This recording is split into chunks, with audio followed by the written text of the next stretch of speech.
Hello, and welcome to episode 92 of the Focus on Gaming podcast. My name is Duncan. I'm Tom. And today we're joined by an author of a new book, Tommy Keough. Welcome, Tommy. Welcome. Good evening. How are we? Very good. Doing well. Shall we just, before we talk about it later, your book is about handheld gaming, yes? It is indeed. Do you want to give us the title and a brief synopsis? Yes, well, it's quite a title. It is The History of Handheld Games Consoles. So try and say that really fast when you're drunk. We're a big pusher for handheld gaming here. Love it. Anyway, so carry on. A bit of retro gaming. So essentially what we look at, what I've written about is the history of handheld gaming. From my perspective, what I think were the most kind of influential handhelds throughout history, starting with quite an obvious one. And what I do is I look at the top 10 handheld consoles. I break down their specs, I break down their sales and all that kind of stuff, and then put together what I think were the top 10 games for each of those consoles, which could be very subjective, obviously. But obviously there'll be certain things on certain consoles which have to be in there. And then obviously kind of looking at where I think the future of handheld gaming goes and things, all that kind of stuff. So, you're a big gamer, then? I am a very, very big gamer. I am indeed. I've got a Final Fantasy VII sleeve all up my arm there. Oh, wow. Is it? I'm guessing that's an original Final Fantasy, is it? It is original Final Fantasy VII, yeah. So you got the Lego characters. Yes, Cloud looks very blocky. Oh, yes. Oh, it's iconic, though. It's some iconic graphics. Beautiful. Yeah, I've just recently got a tattoo myself. It's got my little boy's name, but I've got Manic Miner guy on nice. top of it. Because I wanted something gaming associated with it. So, yes, I've now got the Manic Miner guy tattooed on my arm. But so what have you been playing recently? What have I been playing? Do you know what I've been playing, actually? The Texas Chainsaw Massacre game, the asymmetrical... I do enjoy a bit of an asymmetrical game. So I love my story games. I love single-player games. I'm very accommodating for all games. But I do have a sweet spot for those asymmetrical. There's just something about it for me personally. I know it's not everybody's cup of tea. But... So Dead by Daylight. Yes. What was it? Friday the 13th. Yeah, Friday the 13th, the buggy mess. It was amazing. So Dead by Daylight I only started, which has been out since 2016. I only started playing in October 22, and I have got about 1,400 hours on it. Wow! That's a fair amount. So I've been playing that, and also I've jumped back into Minecraft. Everybody seems to be jumping on that again, obviously because of the movie, which I haven't seen, and I probably won't see. But I do enjoy a bit of light-hearted survival. Relaxing. Yeah. Do you have kids? I don't have kids. Well, yeah. I mean, I went to say I've got a 7-year-old, so he was desperate to see the movie. Absolutely desperate. And now I saw the Super Mario movie with him, and I quite enjoyed that. I thought that was a good one. That was great. Wasn't quite as it's not as sort of all ages. The Minecraft movie is not as all ages. Right. It is more of a kids movie, I think. There is the odd adult joke in there, but I think the Mario film and Sonic as well, because of their origins, 80s, 90s, they tap into a lot more of that kind of adult humor. They know that there's going to be dads taking their kids to see it, Nostalgia. Exactly. I'm of that age. If I did have children, then, the Sonic and Mario movies are for me, And they're now working on a Zelda movie as well, so that's another one that's coming. So, it's one of those ones where if they get it wrong, that's it. Oh, they're going to be destroyed. I enjoyed the Mario movie. The Minecraft movie for me. If it wasn't for Jack Black, who practically saved the movie, I would have. It would have been over for me. I don't know. It just, there was moments, but. The typical Jack Black moments just felt shoehorned in. They were like, "Oh, we got Jack Black. We might as well make him sing." We got Jack Black. We might as well make him do the sort of thing in front of his face when he, draws down his face a few times and make him shout like this. Yeah, I don't know. And I like Jack Black. I do like Jack Black, but yeah, no, it didn't really gel with me. But kids, my 7-year-old, best movie ever. Absolutely. Well, Still goes on about it. That is what matters. So as well as Minecraft and Texas Chainsaw Massacre, I really want to tap into some story-based games, but I'm so busy at the moment, so I don't have time to do that. This is why I need those short bursts, right? A 15-minute game of DVD or Texas Chainsaw. I can't, at the moment, I just don't have the time to sit down and get absorbed completely into something, because I will, and then I won't do my work, and then I'll get in trouble. Was that the Texas Chainsaw game that came on the PlayStation Plus? Yes. So yeah. it was on my radar since it came out, but I just never got around to getting it. And then I was like, oh god, it's there. And the RoboCop game, I'm not sure if you played that. I've got that on a handheld. I play it on Steam Deck. Oh, nice. So that's on this month's PlayStation Plus. I already got that, and so I've started that. Again, that's a the nostalgia VR one. with. Have you got the VR headset? I got PSVR 2, yes. You're right. It's not VR compatible, as far as I'm aware. I may be wrong. I'm sure someone in our comments will correct me. But playing it on VR is much better. Okay, so you just make me feel like Robocop. I am out. Yeah.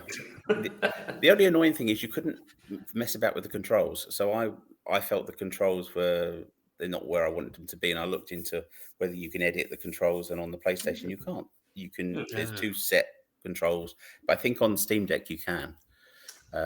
Steam Deck, it has a system level control changing, so you could, doesn't matter if they haven't got it in game, you can change anything to anything. You can have left trigger on A button, do whatever, and then you got gyroscope, and then you got the trackpads and all sorts, so you can customize everything to your heart. It's beautiful. Oh, John, sorry, I'm carrying on with your same question. I'm so sorry. This is how crazy I am with my games. I'm also playing DayZ on my laptop. I enjoy a bit of survival. See, that's a time sink as well.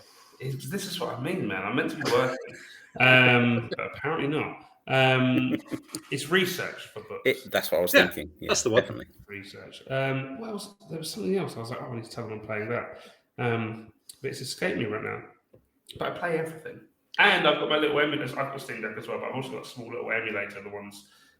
I've got an Anbernic RG35 XXH. I've got the horizontal one. Yeah, that might be exactly the same one I've got. It's quite small and compact and quite it's rectangular. Yeah, and I've got the logo. Mine isn't metal. Mine's purple plastic.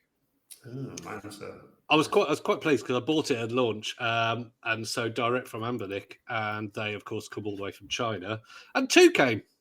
I got delivered. I was all really excited because I bought it for my son for his birthday last year, and then half an hour later, the same Royal Mail guy comes. Ding dong, hello, got another package for you. Oh, have it?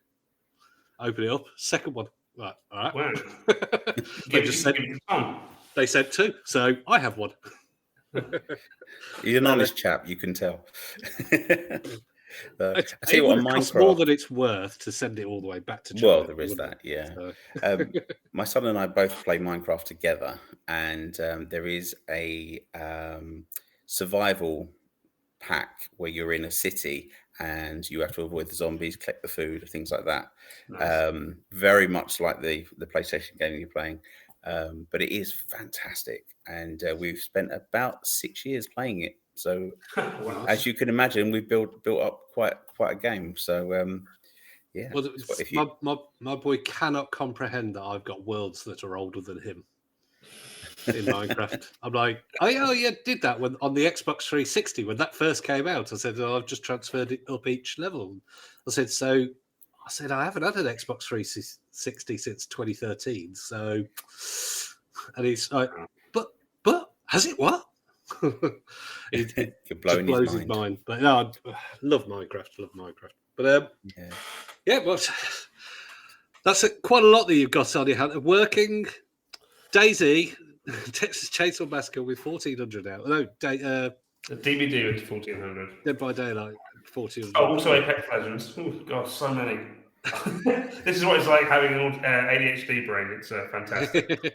Yeah, I mean, yeah, at least with handhelds that you obviously like now as well.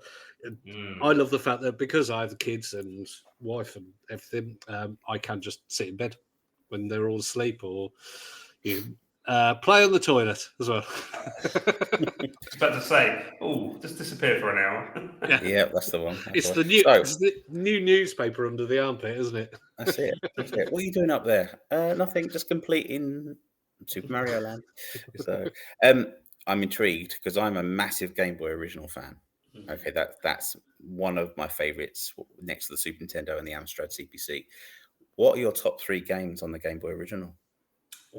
Top 3 games of the Game Boy original. Okay, so Super Mario Land 2, 6 golden coins, got to be in there. So good. One that I think may be quite, not controversial, but not many people know it. So it's Terminator 2 Judgment Day. There's 2. There's T2, the arcade game. That's right. Kind of like which on the Game Boy, unfortunately, wasn't very good. And then there was a platformer.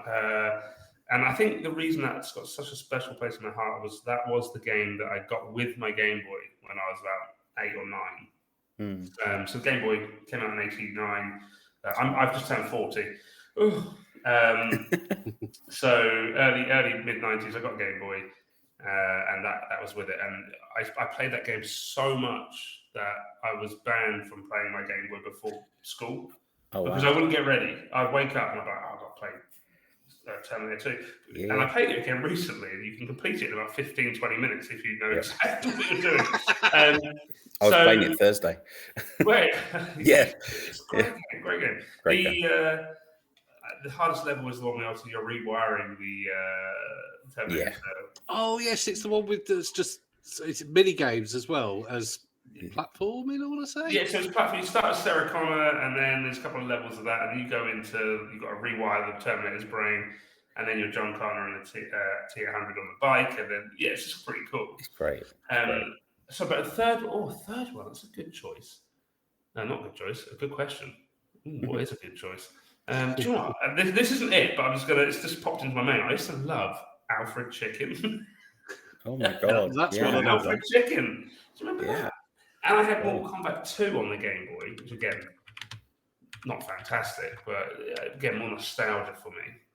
The fact that they managed to get the graphics to where they did, with the digitized characters and things like that, was amazing on the Game Boy. So 6 golden coins, Terminator 2, Judgment Day, and what we're going to say. I can't be bored and say Tetris, can I? I mean, it's a great game, but probably, do you know what? Super Mario Land or Legend of Zelda. Legend of Zelda, fantastic. Yeah. Let's have that. We've already got one Mario. I think me and Tom disagree about many things, but one thing we both agreed with, I think, and unfortunately we're going to go against you here. Neither of us liked Super Mario Land 2. Really? Yeah. I don't know. I just have memories. My book, and it's just landed on that page, and right next to it is Legend of Zelda. So, oh wow. See, the 2, I just felt that they tried to make it pretty, and the thing is, I think compared to Super Mario Land 1, it was not very good. But I think as a game by itself, yes, it's great. But Super Mario Land 1, they just that was a launch title. That was and it was just so perfectly done. I remember having. And it wasn't a Mario team either; it was outsourced, wasn't it? So, it was the only team, only a Mario game, apart from Wacky Worlds, that was done outside of the usual Mario team. So, and obviously brought back in house again for the sequel. So, but my second favorite after the Super Mario Land was only because I owned it and it was actually not a great platformer. It was Bart at Camp Mutant Space Mutants. No, it was the Camp Deadly or something. Camp Krusty. Yes, I had that, and it was so hard. It was. Oh my god! And you had to start the whole thing again if you lost all your lives. There was no level select or anything like that. No, you had to start the whole game, and it was. you had to be pixel perfect, and he jumped. The jump was awful, but the graphics, it looked like Simpsons. So It did. the 10-year-old me was like, "Yay, Simpsons!" Interesting story about both Terminator and the Simpsons games, but it was the Space Mutants games, not the one you mentioned. My first machine I ever had was an Amstrad CPC 464 with a green screen, I might add. Yeah. And if you try and do the level where you're reconstructing the Terminator's face or the wrist mechanics, and the Simpsons where you're trying to find the homework that's floating in the air, on the green screen you can't see either. So I spent many hours trying to solve both games and failing miserably. It was many years later when I actually got a coloured screen as part of my collection that I was like, oh wow, I can complete these games. So yeah, I'm very much in line with your Terminator difficulties, hard levels. They are tough. In fact, I love my Game Boy so much that for my 10th birthday, my mum made me a Game Boy cake, and it was so you know when you just remember a cake from your childhood, and you're like, that's the one. Yeah. My 10th birthday, Game Boy cake. Lovely. We now love your mum. So all my mum used to do was she tried Tetris once and was like, "Oh, this is quite good." My old dad hated gaming; they didn't game at all. She tried Tetris once and quite liked it. So that whenever I was in trouble from then on, we're taking your Game Boy off you. And then the one night I'm sitting in bed, which is the bedroom's next to my old dad's, and I hear bling, ding, ding, ding, ding, ding, ding, ding. Oh, stop! And she's turning it down. She tried to look for the volume. And I still do that on my son's Steam Deck. So Mickey Mouse Castle of Illusion, the remake, sitting there playing that. Luckily, my dad bought my mum an LCD Tetris, so funnily enough, I didn't get told off as much after that. There you go. You were ignored instead. Oh, well, you know. So what was the influence for your book? Obviously, you have a love of gaming, but what made you write a book about handheld gaming? So I need to go back a few years, if that's okay. Okay. So I've been writing for 10, 11 years properly, but I actually started doing fantasy stories, and I self-published a few fantasy stories, and they did okay. And then, do you remember 2020 when that horrendous thing happened and we all had to stay inside? That was a good time. Yeah, that was fun. So at that point, I was working for my stepdad in this house that I'm in at the moment. I'm house sitting, by the way. And I got furloughed. So I don't like sitting around doing nothing. So I was like, I'm going to write a book. As you do. And why not? I actually wrote a book called Gamertag Stories, which is so I've got my Instagram Gamertag Stories doing really well. That actually, it's essentially we all pick a username for online or offline, and some of them are hilarious, some of them are quite sincere, some of them make no sense at all. And it's like, what's the story behind that? Why did that person come up with that name? And I looked and I was like, nobody's written a book about this. Nobody's actually written a book about why the gamer tags you chose. So I got in touch with gamers all over the world, and I got them to submit their stories, and I put them all in a book, and then I did some history with it as well. And that kind of started me down. Really good idea. Yeah. Thank you, man. I'm looking to turn it into a series, to be honest. I've got a lot more who've already submitted to part 2, and I'm hoping that the publisher might pick this up rather than having to self-release it, you know. But it's something that hadn't been done and hasn't been done since. So it's quite a unique thing, and I've made a lot of good friends from that book. And so then I was like, right, I'm in this gaming world now. I mean, I'm a huge gamer anyway. I've been gaming for 30 years, like lots of us. And I was like, okay, what's next? And I was like, oh man, I love my Game Boy, and I love my Game Gear, and I love my Steam Deck. And again, it just kind of came from that. Nostalgia is a powerful tool, powerful thing for all of us. So I love gaming on all levels. I think, obviously there's a lot of greed in gaming now as well, but if you look back at some games without the nostalgia, they are pants. Gaming has got better, but there are still some phenomenal games. Phenomenal games. So why not take a look at how the handheld progressed over the last 36 years, because I started with the Game Boy. I know there was like the Microvision and a few other things prior to that, which I do mention very briefly in the book. But again, I wanted to focus on the kind of top 10, just so you know ahead of time. So my top 10 or what's focused on in the book is, let's see if we can all probably guess it quite easy. Game Boy, Game Gear, Game Boy Color, Game Boy Advanced, so in chronological order as well, Game Boy Advanced, PSP, 2DS, 3DS, PS Vita, Switch, Steam Deck. Because obviously they're hybrids these days, right? You've gone from, and this is the whole point, obviously, so at the end of the book as well, I kind of go, well, where does it go from here? Look where we started with that little grey box, which was phenomenal and holds such a special place in lots of our hearts. To where we are now with Steam Deck, what you can play AAA games like, what? Imagine us seeing that at 10 years old. I think sometimes, kids are born into it now, so maybe they don't appreciate it as much, but maybe in 30 years they will, because obviously think of the advancements in 30 years, right? So anyway, it all kind of came from that, and then I kind of went to the publisher, and I was very, very lucky that I got myself a publishing deal. I've actually got 2 more with them, so there's 2 more books coming, so that's quite exciting. We'll keep one next year and one the following year. More gaming handhelds? The next book is actually the history of Resident Evil. Exciting. The entire franchise, but also board games, films, everything, like the whole kind of. But it's the 30th anniversary. The good and the bad. Yes, exactly. Yeah, I'm not going to be kind. It's definitely a rabbit hole. Massively. So that's out next year to coincide with the 30th anniversary. I managed to get some quite well-known people to be in that book. I'm really proud of that. And for me, Resident Evil is a huge part of my life. And then the following book for 2027 is the history and influence of Final Fantasy VII. Fantastic. So just on Final Fantasy VII.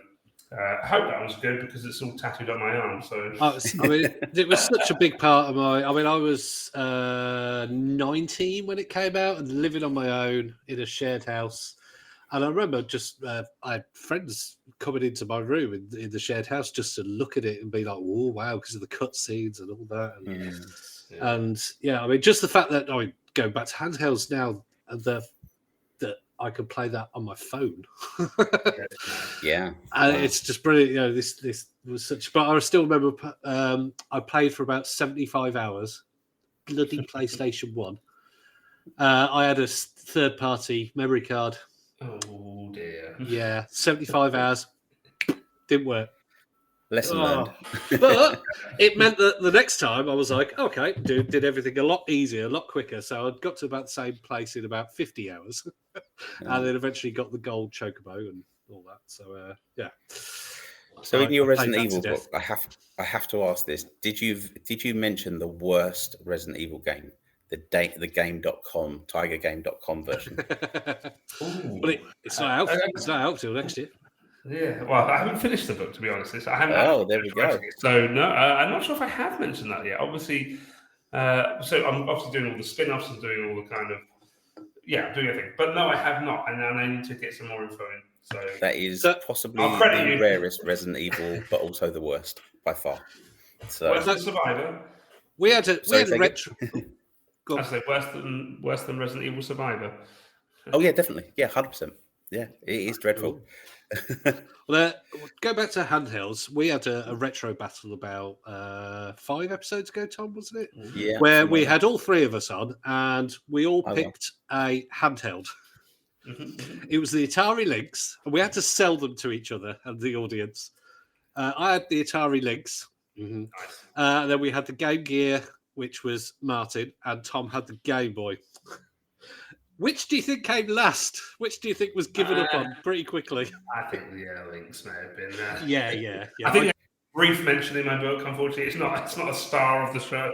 No, there wasn't much really I could sell other than it was colour, which of course the Game Gear had. The Game Gear is a hidden gem for me. So I had the Game Gear and the Game Boy, and one of my favourite games on the Game Gear is Shinobi 2. Absolutely amazing game. Sonic the Hedgehog 2 as well was great. Streets of Rage 2. Lots of twos. But obviously, so again, I go into kind of sales and all the numbers and kind of the history, promotion, all that kind of stuff. But I think off the top of my head, if I remember correctly, I think the Game Boy was like 189 million or something ridiculous like that. And the Game Gear only sold 10 million. Yeah. But it is an amazing piece of kit. It was just the fact, obviously, it required 6 AA batteries, and it was drained, right? I remember my old man, so I had the Game Boy already. My old man got me a Game Gear, and my sister both got us a Game Gear for Christmas one year. And I had the game that came with it was the cartridge was like 4-in-1. It had like the soccer game, had columns, had a tennis game, maybe a racing game. And I could just remember spending hours playing columns and the tennis game. And oh man, I love the Game Gear. Again, nostalgia, right? Was it Smash Court Tennis? No. No. I think it was just like its own kind of packed in kind of thing. Super Smash TV now. If we get on to great games, Super Smash TV. Do you remember that? Yes. The overhead. Kind of like the Running Man, essentially. Yeah, basically. I played that on my Steam Deck. Year ago. It was. You get to the last. It's boss. Still really good. Obviously, nowadays the thing is, I played Super Mario Land, and I remember having that on the Game Boy, and it taking me weeks and weeks and weeks and weeks of playing constantly to complete it. I got it at the Steam Deck with save states, hour and a half done. Yeah. But have you done the challenge we mentioned yet? No. What did I have to do? I can't remember. So the challenge on this, and this is something you may want to pick up on, Ty, is you have to complete it with 99 lives, maximum score.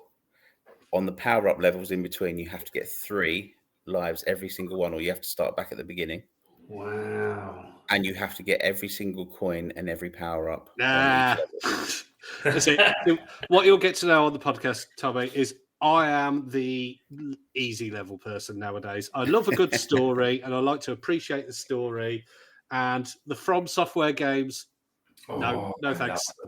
I love them. Punishment. Well, I got a Steam Deck and I had access to Elden Ring, so I thought, tell you what, it's a great way of trying it because apparently it works really well. And I was like, as usual, you start off and there's a few skeletons in the cave. You're like, this isn't too bad. You walk out there, man on a giant horse, thunk, dead. What? Oh, okay then. I'll run out of that cave again. Thunk, dead. Okay, I'm not going to go that way this time. Walk another way. Oh, look, there's some people. Oh, I've killed that one. Oh, somebody shot me with an arrow. Dead. I'm like, nope, this really isn't for me. So the From Software games are Soulsborne, as they call it now. Yeah. I'm a big fan, so I got the original Demon's Souls. Not Demon's Souls, Demon's Souls. Apostrophe, yes. In 2009 when it came out. When it was obviously like an underdog. People were like, what is this? And it wasn't really until Dark Souls came out that people were going, okay, there's something here. And instantly I fell in love with it because apparently I'm a bit of a sucker for punishment. Whereas I feel like in those games, if you die, it's your fault. It's your mistake that you died. There's no kind of cheesing it. I don't think it's a skill. No, they're programmed and the programming is, and it's designed so well. And that's the thing. It is me. I'm just crap at these games. That's not what I'm saying. Older age.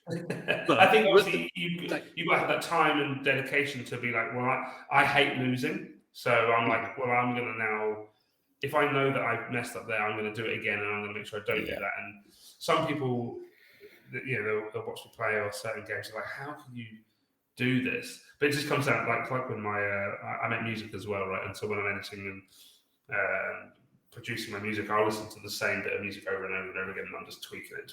And so I love that kind of attention to detail and stuff. Yeah. So for Souls games, lovely. Yeah, they're very good at world creating, at making it the play. Yeah, getting the timing is like a pattern. It's like a dance.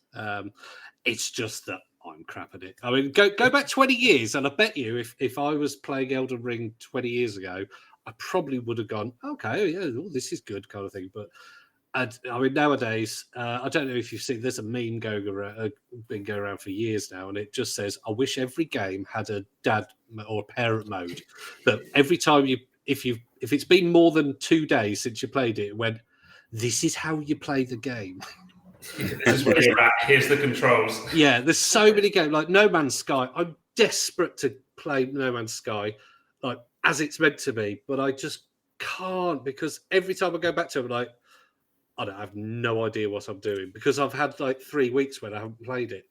If you ever get a chance to do it in VR, do it. It's amazing. Oh, so good. Yes, I've heard that that's good. Yeah.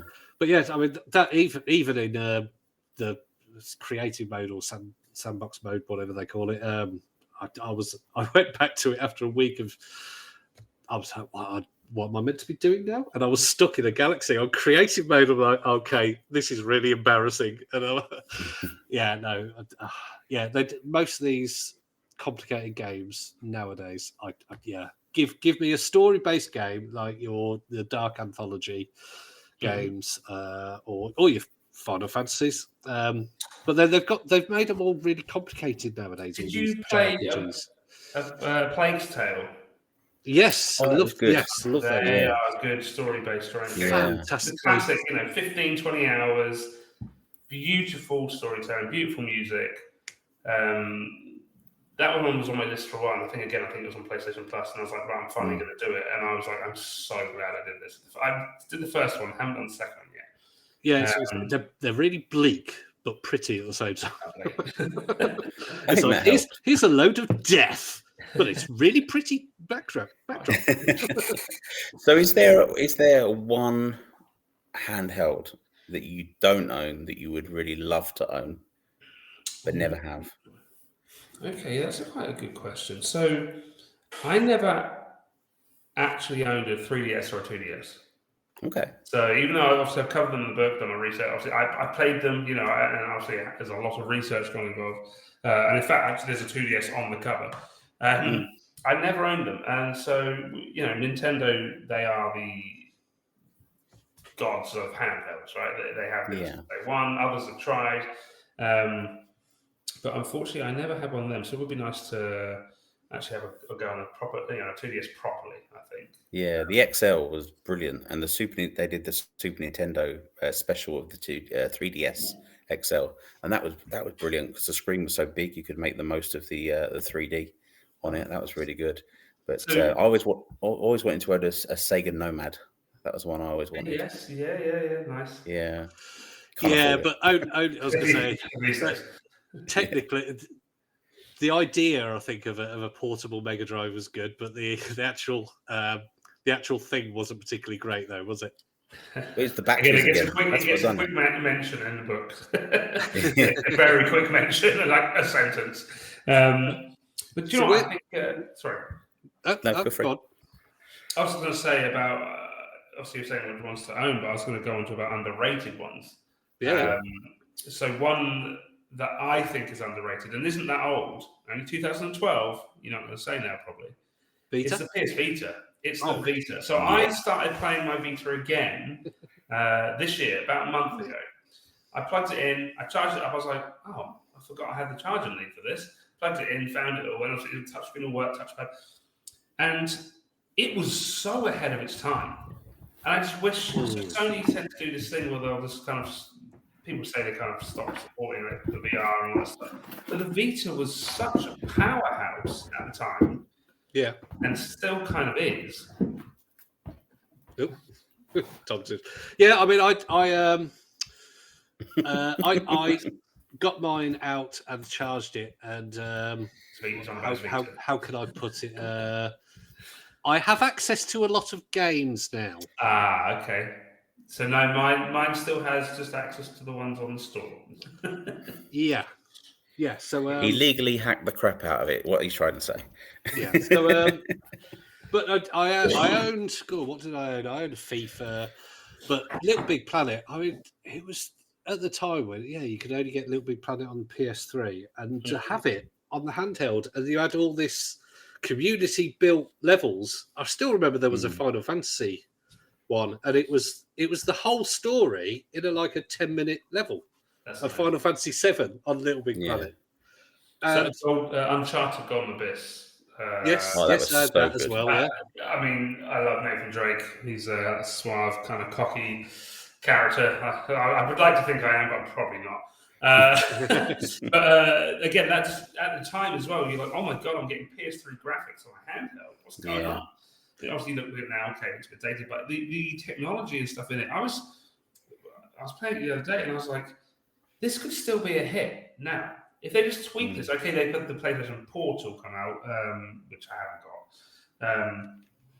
But yeah, I think the Vita was let down by the support of Sony, and I wish it had a better lifespan because it's amazing. The PSP was phenomenal, right? Everyone loves playing SSX on that. Yeah. But the Vita, mwah. It was. It's really such, good. and the fact that it was touchscreen, it was an OLED as well, wasn't it? The screen's beautiful. I turned it on, and obviously I thought I had rose tinted specs with how good that screen was, and how good the technology was, and how powerful for the time it was. And I think it's brighter than the Steam Deck. Wow. I think it actually goes brighter than the Steam Deck. Yeah, and one that I played when I rediscovered it was Tearaway. And it was like Astrobot in the way that they used the hardware so well. You know that you had to use the back touchpad to make platforms appear on the out of the screen kind of thing, or you had to rip away things on the touch screen. It's absolutely brilliant. It also had Skype built in as well. When it was first released, it had Skype, and you could just chat to your friends. Yeah, because it had a 3G version, didn't it? Yeah, it's one I've actually got, but I love it. There we go, showing us a screen with some full colour pictures. I have to give a shout out for the photos. There was a couple of chaps on my Instagram who were in my Game Attack stories, and some of them weren't. I just met them over the last couple of years because that's like I've got my own personal Instagram and I've got my gaming one. A lot of people submitted photos to be in this book, and I wouldn't be able to do it without them. So thank you very much to them. Their photos are phenomenal. All the pictures of the in-game stuff is my own, but then pretty much everything of the console in this book is credited to the people who did it. Killzone Mercenary. No, that was a good game. That was great. I haven't actually played that one because I've only got a 60 gig card in there. Now I can put you can get adapters now to make SD cards into the Vita card, but I haven't bothered to do that. So all this software and all this kind of thing takes up about 4 gigabytes. So you're only left with a few gig. And I can't remember if it was 7 gig. I can't remember if it was the original PSP or the Vita, but the Killzone on one of them had such a unique view to it. It was, it was kind of like that. No, I think that's so good. I should know because I've done a book on it.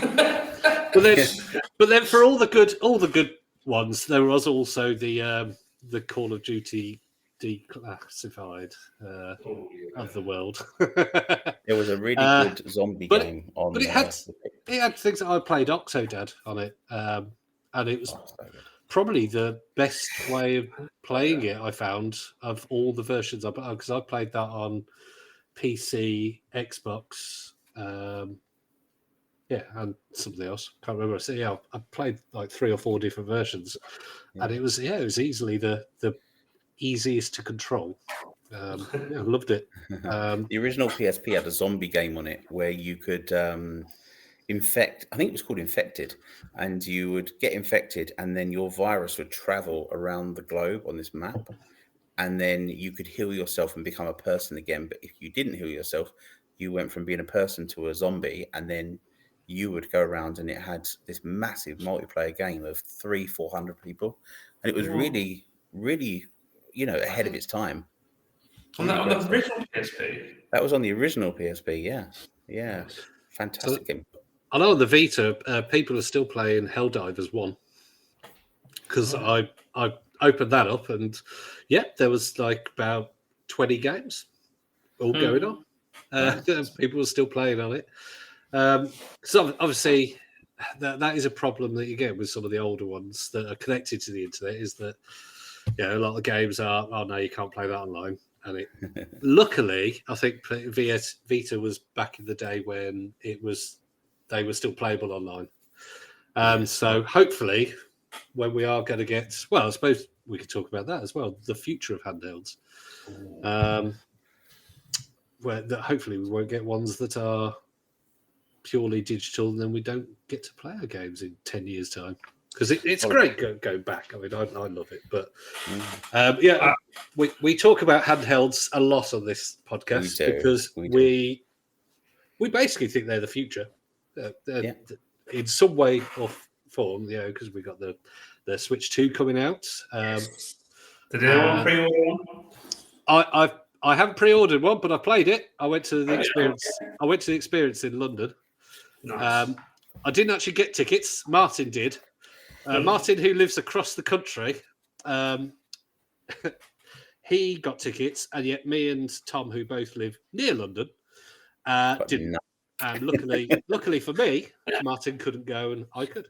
So I went and I may have had a few drinks. So I asked a group that I moderate for stupid questions to ask the helpers. So I was asking things like, can I play underwater? And can I take? There was one dummy unit that you could take the magnets off, and I asked if I could take a left one home because I always break the left one. And I expected that. And just most of the time, the stupid question. Well, what was another? I don't know, but I was asking really stupid questions, and most of the time they were just like, "Ugh, I'm so done with this." but no, it was great.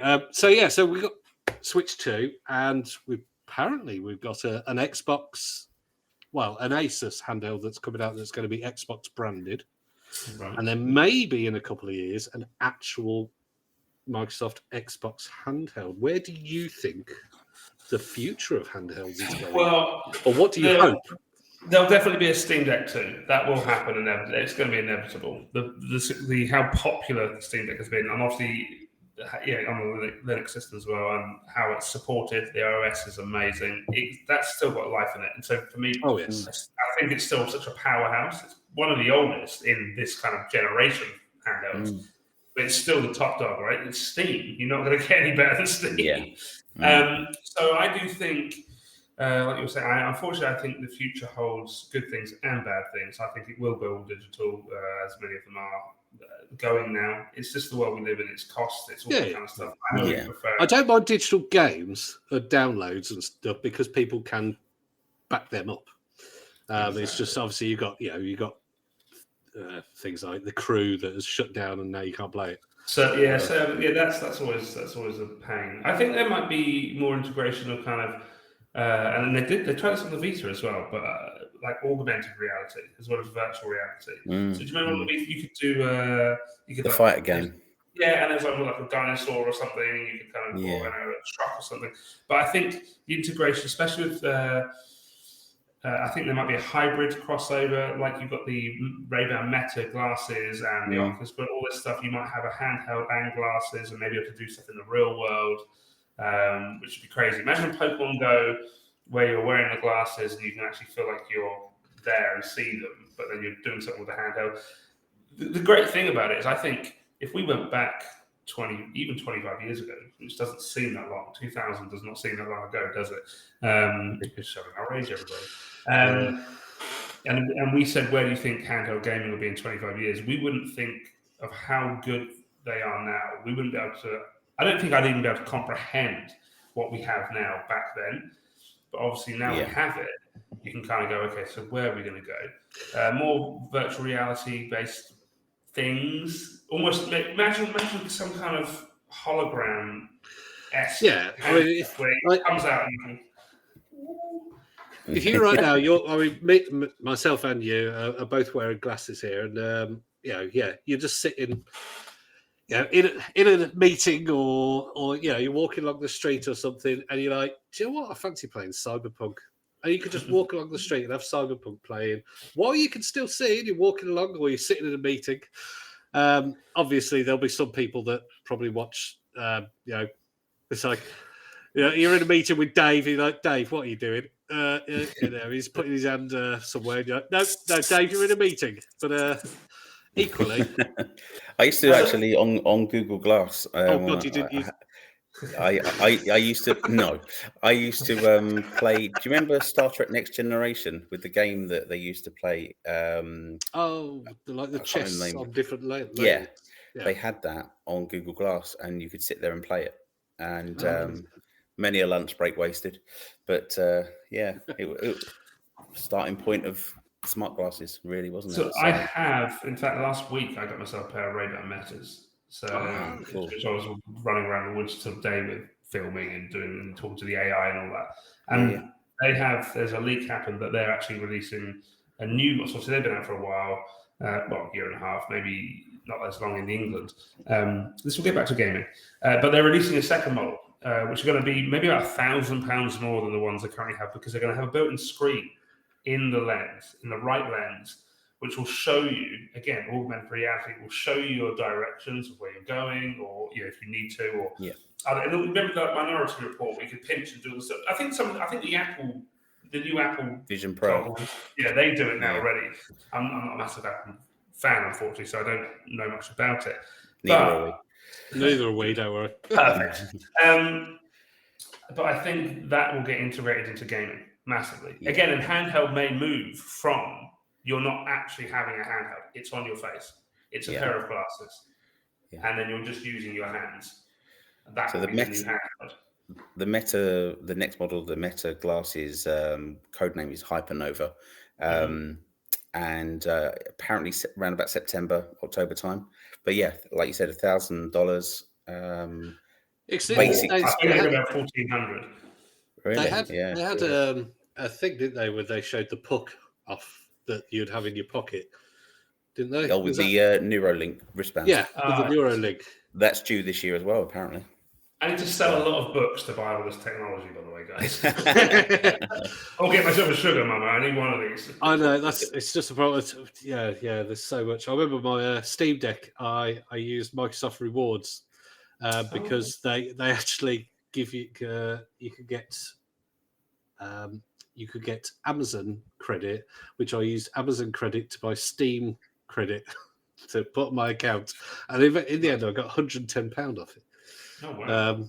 But that's how desperate. I got a launch date once, so I'd locked in getting I got it. Well, I was in the queue. I was about a month after it released, something like that. So I got mine, and then a week or 2 weeks later, they announced the OLED one and kind of released that almost like a shadow drop. And we're like, oh, by the way, the OLED one's out now. Or no, it had already been announced, but they hadn't said when it was coming out. And then I got one, and then I'm like, oh. So there's so many games on it though. I remember playing Red Dead Redemption 2 on it, and just I've been playing for nearly 40 years, and just my jaw just dropped.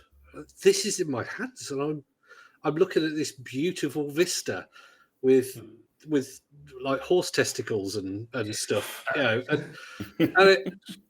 it is like one of these moments where you go, "What a time to be alive!"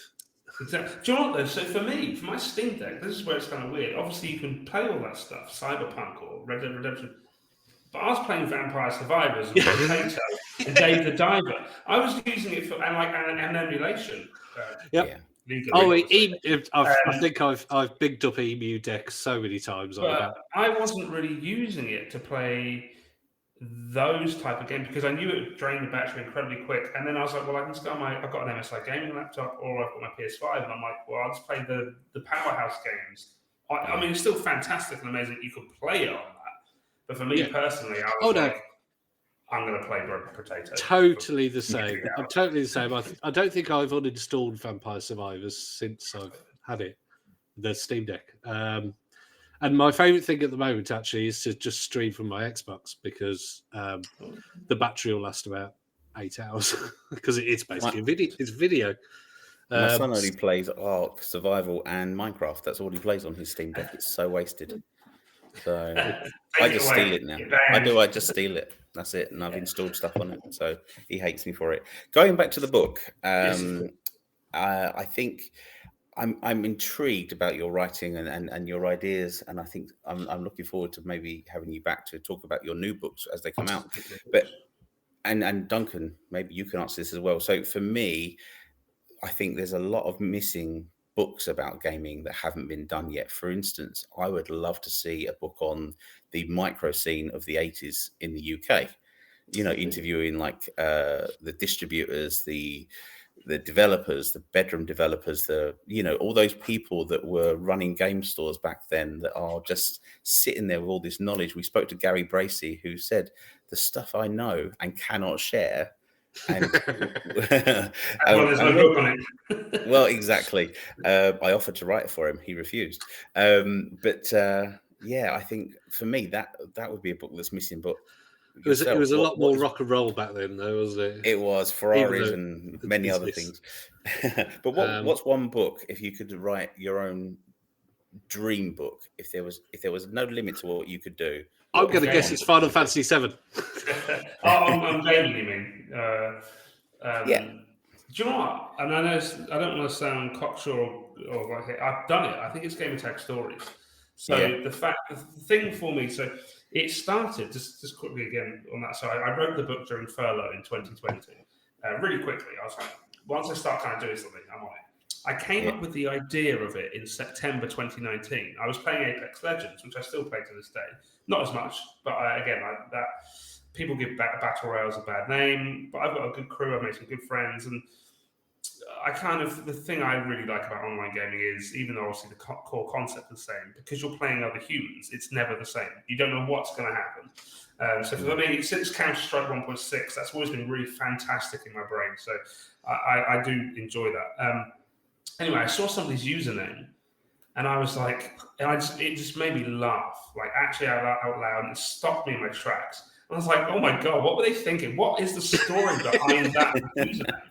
And a light bulb went off in my head. I was like, dude, you've got something there. So I had a look, books on history of game attacks. Nothing.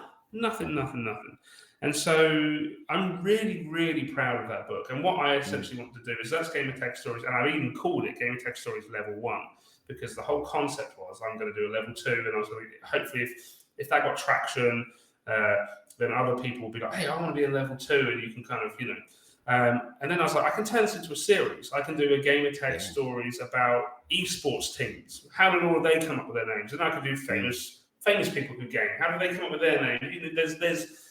It's like longevity, and people would want that book. So it sounds like I really, personally, I feel like I struck gold. I mean, I haven't sold lots of copies of it, but I'm so proud of that book, because that was, it takes a lot to get published and do, and that was the catalyst for me getting to where I am now.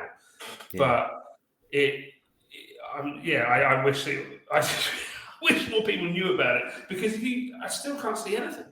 Well, they'll know about it now because we'll promote it. Yep. So, and we're going to read it. I'm definitely going to read that one. I mean, Duncan, I know what mine was, but what was your gamer tag back in the day? Well, my gamer tag since Xbox 360 has been the same.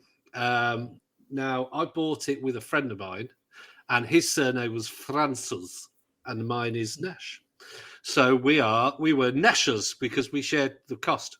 And when we eventually separated, like he went off and I went off, I bought him out of the Xbox, and I was like, "Can I buy you out of all the stuff?"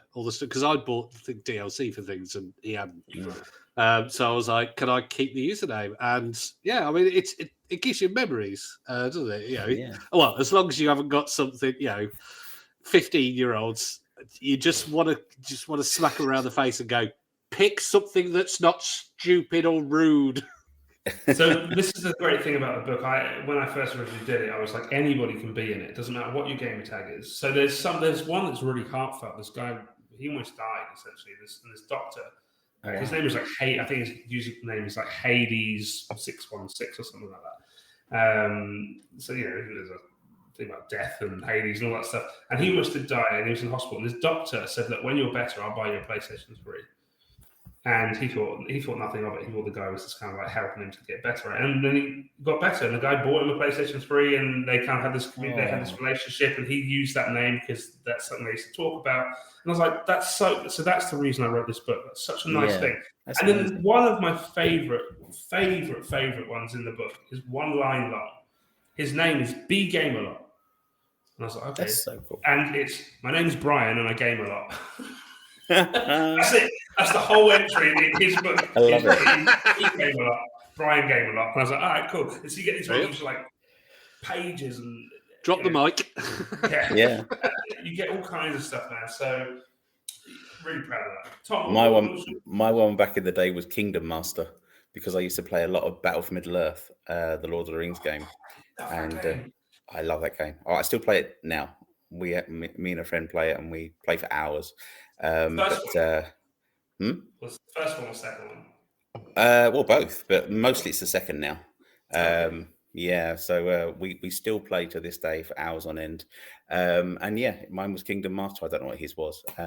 But more recently, my gamer tag is Retro Gamer. And whenever a new platform comes out, I jump on and nick the name. Yeah. And so this is the thing with more and more gamers every day, getting a name without X's or numbers or underscores, getting a short few letter name is getting hard. So I've had mine since PSN launched. So in October 2006, you could register your name for the 23rd of March release, 2007. Sorry. So I remember logging on, but right, I'm going to get my hands. My name is 5 letters, and there's no numbers, there's nothing, and I managed to get it. You're on about rude names earlier, Duncan. You're like, oh great, what's his name? I want to hear it. Well, so I will give you mine now. Originally, from about 99 until 2006, so when I started playing Counter-Strike, and then before I moved on to PlayStation, my name was Spunkmeyer, because... No.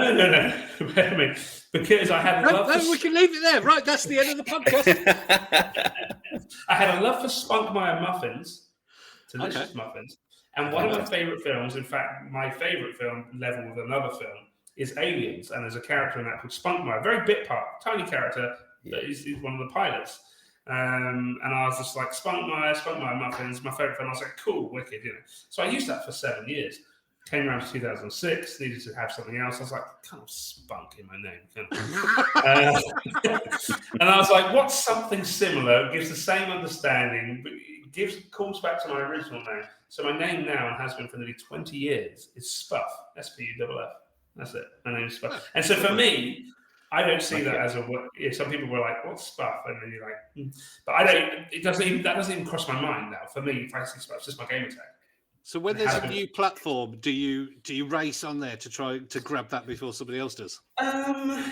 Even if it's unusual, because I remember when Nintendo first went, you could reserve a name. I went on there and reserved all the names that I use. It's going to sound kind of bad, and I'm not a Sony fanboy, but since then, apart from PC, it's just kind of been PC and PlayStation for me. I've got an Xbox Series S, and unfortunately it wasn't available, so I think it's like Tommy K 1985 or something. Really original. My name and my year. But I'm kind of glad that I've had that name for like 20 years, essentially. Yeah. They give a good, really good nostalgia of the story, and that's the book, isn't it, that you've written? That's really good. So when can we expect the new books out, just to finish? The new books, so the answer to that is yes. when they're finished.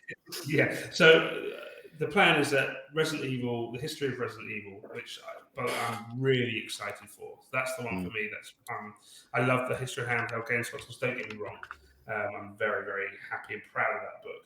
Yeah. But Resident Evil has such because I'm so into that series. And I've managed to get, like I said, some people in the gaming world within Resident Evil, quite well-known people, I don't want to spoil it or say now, to be in that book. So I think there's going to be a bit more backing for that one. That will be about this time next year, I would say. Okay. Maybe towards the end of the year. And then Final Fantasy VII, I haven't even started researching it. I mean, I know my stuff about Final Fantasy VII, but I'm like, so how it works for me is I'll finish a manuscript, I'll submit that to the publisher. Yeah. They'll come, so I'm focusing on harnessing the Resident Evil book now. But it's normally after I submitted this end of February last year, and it took a year before it came out. Well, we're really excited to review it. So I do like it. Yeah, and it will be hopefully next episode. We'll be posting all the links in the episode description, guys. So the history of handheld game consoles. Check it out on Amazon, and we'll post all the links. Pen and Sword publishers. Pen and Sword, the publisher. It's an imprint of Pen and Sword called White Owl Books. So they are Pen and Sword, but they kind of focus more on the kind of gaming side. Yeah, So and so. the reviews so far that I've seen and the comments from people have been really enthusiastic. And I know Facebook's getting lots of ads for the book, and you can see all the comments below, and everyone's really excited. So hopefully, it's a thing to look out for. We get our copy. Yeah, We will. It's just one silly man's opinion on, so that's what again, it's all subjective. You've got to take it, it's like, okay, not everyone will agree that that's the best game. But the numbers and so I like all the technical stuff, like the spec under the hood of each console. Yeah, definitely. So there's a brief on each of those, But yeah, guys, thank you so much. I really hope you like it. Yeah, no, great. We can't wait to read it. So like, subscribe, and check out our Facebook page and our Instagram. And if you've got any comments about the book, if you've read the book, do let us know what you think. Maybe you'll beat us to it. Well, on that note, thank you very much, Tommy. And we will see you in episode 93 for our second episode of Handheld Gaming. Yep. And on that note, bye. Bye.